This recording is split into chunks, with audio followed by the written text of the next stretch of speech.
খালেদা জিয়া বগুড়া ও দিনাজপুরে, তারেক রহমান বগুড়ায় প্রতিদ্বন্দ্বিতা করবেন।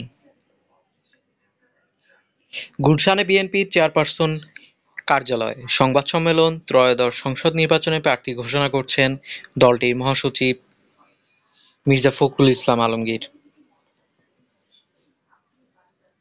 জাতীয় সংসদ নির্বাচনে ২৩২ আসনে প্রার্থী ঘোষণা করেছে বিএনপি। বিএনপির চেয়ারপারসন খালেদা জিয়া বগুড়া ৭ ও দিনাজপুর ৩ আসন থেকে প্রার্থী হচ্ছেন। আর বিএনপির ভারপ্রাপ্ত চেয়ারম্যান তারেক রহমান নির্বাচন করবেন বগুড়া ৬ আসনে। আজ সোমবার বিকেলে রাজধানীর গুলশানে বিএনপির চেয়ারপারসনের রাজনৈতিক কার্যালয়ে আয়োজিত সংবাদ সম্মেলনে এ তথ্য জানান দলটির মহাসচিব মির্জা ফখরুল ইসলাম আলমগীর।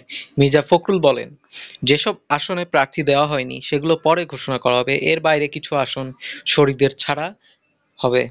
প্রার্থী ঘোষণার আগে দুপুর ১২:৩০টায় জরুরি বৈঠকে বসেন বিএনপির সর্বোচ্চ নীতি নির্ধারণী ফোরাম স্থায়ী কমিটির সদস্যরা। প্রায় ৫ ঘণ্টাব্যাপী চলা এই বৈঠকে লন্ডন থেকে ভার্চুয়ালি যুক্ত হয়ে সভাপতিত্ব করেন বিএনপির ভারপ্রাপ্ত চেয়ারম্যান তারেক রহমান।